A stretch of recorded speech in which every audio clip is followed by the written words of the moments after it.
Pada zaman dahulu, hiduplah seorang janda yang hidup sebatang kara karena tidak memiliki anak, dan suaminya sudah lama meninggal. Janda tersebut dikenal dengan nama Mbok Rondo Tarup.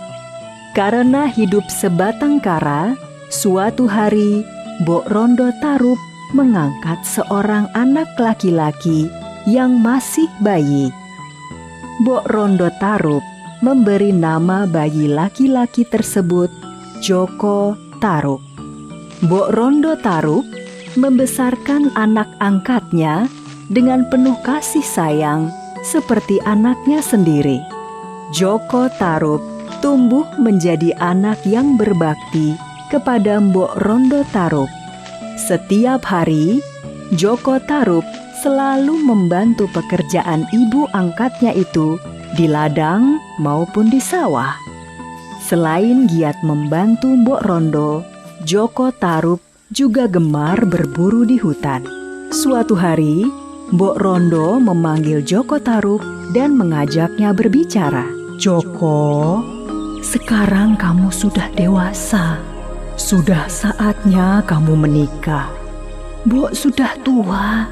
Jika Mbok meninggal, siapa yang akan mengurusmu? Lagi pula, Mbok sekarang sudah ingin menimang cucu."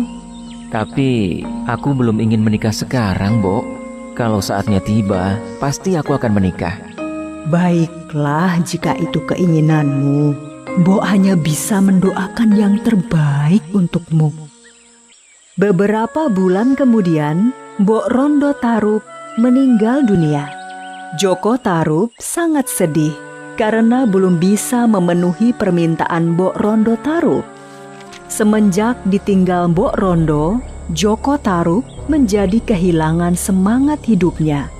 Setiap hari kerjanya hanya melamun dan bermalas-malasan di rumah. Bahkan, ladang peninggalan Mbok Rondo pun sekarang ditumbuhi rumput dan semak belukar karena tidak terawat lagi. Suatu malam, ketika sedang tidur, Joko Tarup bermimpi memakan daging rusa yang lezat. Suara ayam jantan yang berkokok membuyarkan mimpi Joko Tarup. Pagi itu, setelah terbangun dari mimpinya, Joko Tarup merasa lapar dan ingin memakan daging rusa. Segera ia menyiapkan busur dan anak panahnya untuk berburu rusa. Joko Tarup masuk